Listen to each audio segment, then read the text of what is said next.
سوچ سمجھ کر زندگی گزارو، کیونکہ جو آج مٹی کے اوپر کرو گے کل مٹی کے نیچے اس کا حساب بھی دینا پڑے گا۔ سننے والوں کو اگر صبر آ جائے تو کہنے والوں کی اوقات دو کوڑے کی رہ جاتی ہے۔ منہ میں زبان تو سب کی ہی رکھتے ہیں، مگر کمال وہ کرتے ہیں جو اسے سنبھال کر رکھتے ہیں۔ کسی کے نظر میں اچھے تھے، کسی کی نظر میں برے تھے۔ اقبال: حقیقت میں جو جیسا تھا ہم اسی کی نظر میں ویسے تھے۔ زیادہ سمجھدار اور زیادہ بیوقوف میں کوئی فرق نہیں ہوتا، کیونکہ یہ دونوں کسی کی نہیں سنتے۔ جس گھر میں دین اور نیک ماں ہو وہ گھر تہذیب اور انسانیت کی بہترین یونیورسٹی ہے۔ اگر تمہیں سجدے کی توفیق مل رہی ہے تو تم سے زیادہ کوئی امیر شخص نہیں۔ تقدیر سے لڑنا چھوڑ کر تقدیر بنانے والے سے دوستی کر لو، بنا مانگے ہی سب کچھ ملے گا۔ عاجزی اختیار کیجیے، انسان کی اکڑ رب کی پکڑ پر ختم ہو جاتی ہے۔ غریبوں کا حج: محمد صلی اللہ علیہ وآلہ وسلم نے فرمایا، میری امت کی غریبوں کا حج جمعے کی نماز ہے۔ نماز: جو سجدوں میں روتا ہے اسے تقدیر پر رونا نہیں پڑتا۔ اذان کی آواز: اسلام اتنا خوبصورت مذہب ہے کہ غور سے اذان کی آواز سننے سے ہی ڈپریشن دور ہو جاتا ہے۔ نماز فجر: حضرت علی سے کسی نے پوچھا، میں بہت کوشش کرتا ہوں کہ صبح کی نماز پڑھوں پر اٹھا نہیں جاتا۔ حضرت علی نے ارشاد فرمایا، یہ نیند کی وجہ نہیں بلکہ تم جو سارے دن میں گناہ کرتے ہو وہ تمہارے گردن میں توق، ہاتھوں میں ہتھوڑی اور پاؤں میں بیڑیاں بن کر تمہیں اٹھانے نہیں دیتا۔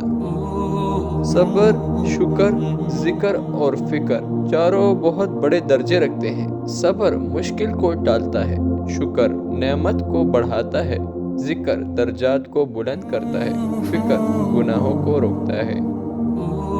وقت سب کو ملتا ہے زندگی بدلنے کے لیے، لیکن زندگی دوبارہ نہیں ملتی وقت بدلنے کے لیے۔ لوگ چہرہ اور مال دیکھتے ہیں، میرا اللہ دل اور عمل دیکھتا ہے۔ کسی کی بیٹی کو جب آپ اپنے گھر لے آئے تو یاد رکھیں کہ شادی کر کے ہی لائے ہیں، خرید کر نہیں کہ جیسے مرضی سلوک کیا جائے وہ آپ کے اچھے سلوک اور عزت کی حقدار ہوتی ہے۔ گھر چھوٹا ہو یا بڑا، مٹاس نہ ہو تو انسان تو کیا چینٹیاں بھی نہیں آتی۔ الفاظ کی چوٹ جسم کی چوٹ سے زیادہ گہری ہوتی ہے۔ کتابوں کی اہمیت اپنی جگہ جناب، سبق وہی یاد رہتا ہے جو وقت اور لوگ سکھاتے ہیں۔ حقیقت کو قبول کر لو، ہمدردی کی ضرورت نہیں پڑے گی۔ زندگی میں کچھ راستے صبر کے ہوتے ہیں اور کچھ راستے سبق کے۔ وقت ثابت کر ہی دیتا ہے کہ خدا کے فیصلے کبھی غلط نہیں ہوتے۔ احساس زبردستی نہیں ڈالا جا سکتا۔ اگر یہ ممکن ہوتا تو اس دنیا میں کوئی مسئلہ ہی نہیں ہوتا۔ ہمسفر کی نشانی: بہترین ہمسفر کی سب سے بڑی خصوصیت یہ ہے کہ وہ آپ کے اختلاف اور ناراضگی کے باوجود بھی آپ کا خیال رکھنا اور فکر کرنا نہیں چھوڑتا۔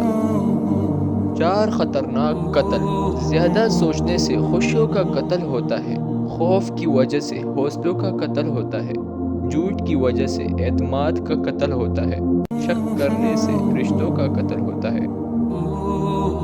میرا وہ ہے جس کے دل میں دوسروں کے لیے احساس ہوں۔ ہم جواب نہ دے کر جواب ہی تو دیتے ہیں۔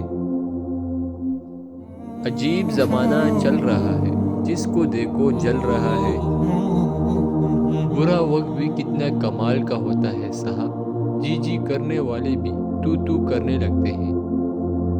اگر گندے کپڑوں میں شرم آتی ہے تو گندی سوچ رکھنے میں بھی شرم آنی چاہیے۔ ضروری نہیں کچھ غلط کرنے سے دکھ ملے غالب، حد سے زیادہ اچھا ہونے کی بھی قیمت چکانی پڑتی ہے۔ میں نے زندگی سے کسی کو نہیں نکالا، سب اعتبار کے حادثے میں مارے گئے۔ وقت ہر تعلق کی حقیقت وقت بتا دیتا ہے۔ دعا کی ضرورت ہو تو کسی انسان کی کوئی نہ کوئی مشکل حل کیا کرو۔ جب آپ سے کوئی مدد مانگے تو یہ سوچ لیں کہ اس نے آپ سے پہلے اپنے رب سے مدد مانگی تھی اور رب نے اسے آپ کا پتہ دے دیا۔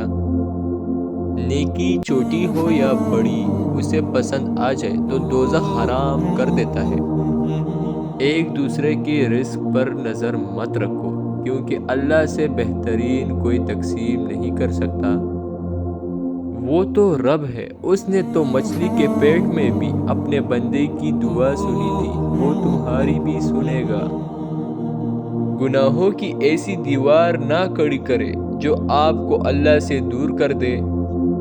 فاصلوں سے کبھی فرق نہیں پڑتا اگر رشتوں کی جڑ مضبوط ہو۔ رشتوں کو جوڑے رکھنے کے لیے کبھی اندھا کبھی بہرا تو کبھی گنگا ہونا پڑتا ہے۔ اونچائی حاصل کرنا چاہتے ہو تو باز بنو، دھوکے باز نہیں۔ یقین مضبوط ہو تو اللہ کا ہر فیصلہ سکون دیتا ہے۔ اللہ تعالیٰ پر یقین کا سفر بے حد سکون دیتا ہے۔ زندگی اتنی مصروف بنا لو کہ دوسروں کے عیب دیکھنے کا وقت ہی نہ ملے۔ زیادہ سوچنا، حضرت علی رضی اللہ عنہ نے فرمایا، زیادہ سوچنا انسان کو ختم کر دیتا ہے، بس دعا کرو اور رب پر چھوڑ دو۔ عورت کا رونا، حضرت علی نے فرمایا کہ جب کوئی عورت تمہارے سامنے رو پڑے تو تمہاری مردانگی کا تقاضا یہ ہے کہ تم اس بات کو وہی ختم کر دو۔